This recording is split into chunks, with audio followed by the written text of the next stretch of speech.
Hello student, तो चलिए आज हम लोग बात करते हैं अपने second topic intensity of electric field due to dipole in non axial condition. Okay, तो नॉन एक्सियल कंडीशन में हम लोगों को intensity of electric field find out करने के लिए हमें एक चीज़ पर ध्यान रखना होगा कि अभी हम लोगों ने जब फर्स्ट लेक्चर में हम लोगों ने डिस्कशन किया था कि intensity of electric field due to dipole on the axial condition, मतलब हमारे पास कोई पॉइंट डायपोल की एक्सिस पर था। अब एक्सिस से कहीं भी अलग पॉइंट है तो वो नॉन एक्सियल कंडीशन में आएगा। बट हम लोगों के सिलेबस में आर्बिट्री कंडीशंस की स्टडी करने से पहले एक बड़ी बेसिक सी कंडीशंस दी गई है, जिसमें ये हमारे पास में कोई एक डायपोल है। ओके, समझ लेंगे, बढ़िया सा फिगर बनाएंगे एक, और ये इसका मिड पॉइंट है जिसको हम लोग O कहेंगे। यहाँ से डिस्टेंस L होगी मिड पॉइंट तक की। ओके, और यहाँ से भी डिस्टेंस L होगी मिड पॉइंट से करके। ठीक है, this is a minus Q charge and this is plus Q charge. ये हमारा डायपोल कंस्ट्रक्ट हो गया। ये पॉइंट A है और ये पॉइंट B है। अब इस पॉइंट से लेकर के यहाँ से इस एक्सिस, ये हॉरिजॉन्टल एक्सिस से जिस पे अभी हम लोगों ने फर्स्ट केस में फाइंड आउट किया था, यहाँ से R डिस्टेंस पर एक पॉइंट है इस तरह से। ओके, ये R डिस्टेंस पर एक पॉइंट है जिसका नाम है C, और इसी पॉइंट C पर intensity of electric field find out करनी है ड्यू टू द डायपोल। तो हम यहाँ पर इस तरह से एक कंस्ट्रक्ट कर लेते हैं ट्रायंगल के फॉर्म में। ओके, तो यहाँ से this is a plus Q charge, means plus charge से इंटेंसिटी ऑफ इलेक्ट्रिक फील्ड बाहर की तरफ होती है और माइनस Q चार्ज के तरफ आने वाली होती है। तो यहाँ से माइनस Q चार्ज को लेकर के intensity of electric field EA होगी और यहाँ से intensity of electric field EB होगी।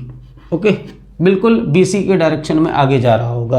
क्लियर? अच्छा, याद रखेंगे कि ये डिस्टेंस हमारे पास में L है और ये भी डिस्टेंस L है और ये R डिस्टेंस पर है। तो यहाँ पर ये मिल जाता है मेरे को R square plus L square. Similarly आपको, जैसे आपको BC मिला हुआ है उसी तरह से आपको AC भी मिल जाएगा, जिसकी वैल्यू होगी root of R square plus L square. Okay, अभी हम लोगों को फाइंड आउट करना है कि intensity of electric field due to plus Q charge at point C। Okay, तो इंटेंसिटी ऑफ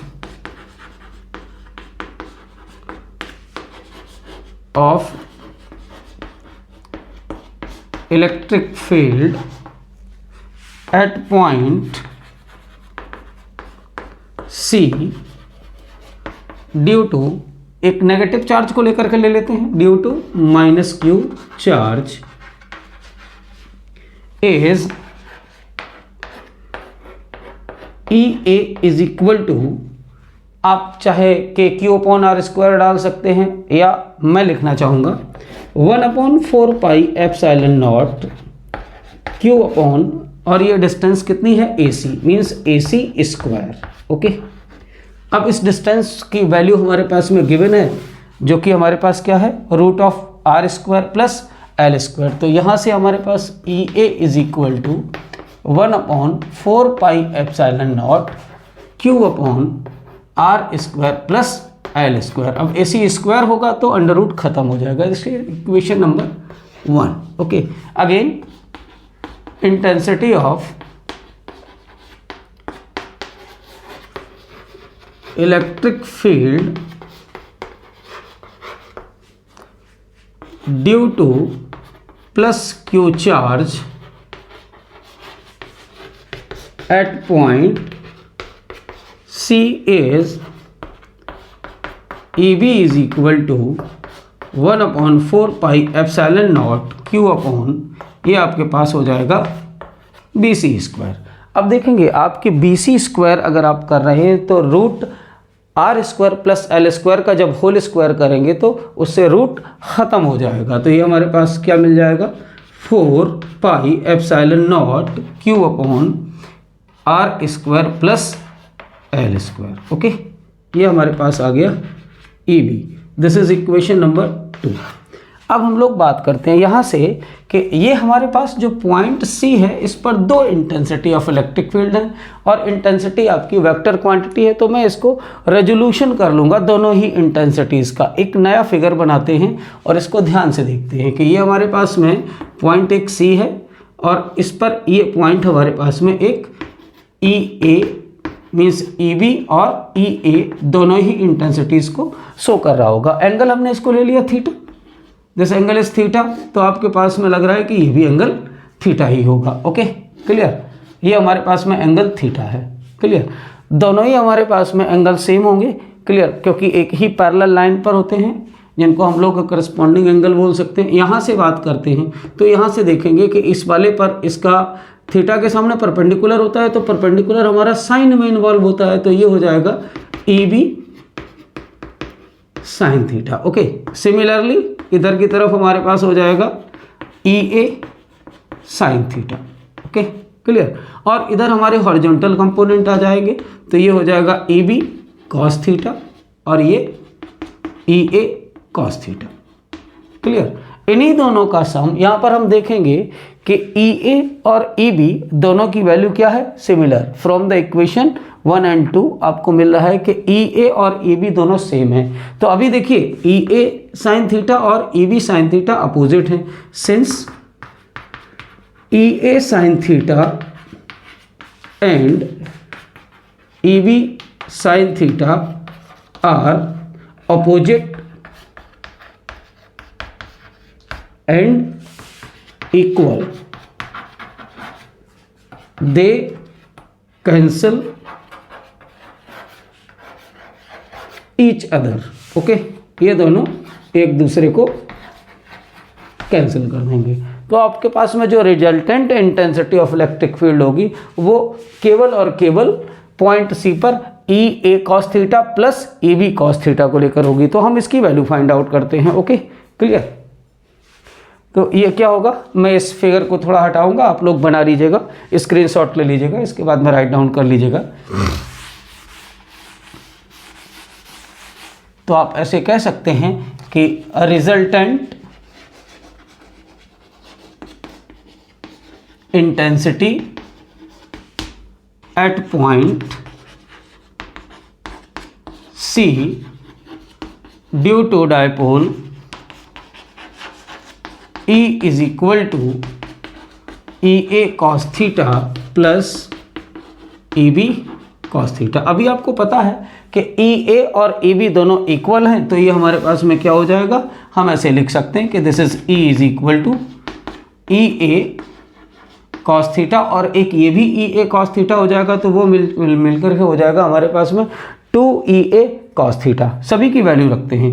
ओके क्लियर, तो अभी आपके पास में क्या होगा कि this is 2 × 1/4 pi epsilon naught Q upon R square plus L square into cos theta. अच्छा, कॉस थीटा की वैल्यू को हम लोग रिकॉग्नाइज करते हैं कि एक्चुअल में कॉस थीटा की वैल्यू क्या होगी। देखो, मैं एक बार फिगर को आपके साथ फिर से इंट्रोड्यूस कर रहा हूँ कि हमारे पास में जनरली ये इस तरह से था, ये आर था और ये एल था, ये एंगल थीटा था, तो आपके पास में कॉस थीटा और ये root of r square plus L square, तो means cos theta is equal to आपके सामने क्या आ जाएगा, बेस जो कि एल था upon hypotenuse means R square plus L square. Okay, इस वैल्यू को हम लोग इंट्रोड्यूस कर दें कॉस थीटा के साथ में, तो हमारे पास क्या निकल करके आ जाएगा, देखो बढ़िया अच्छे से आराम से।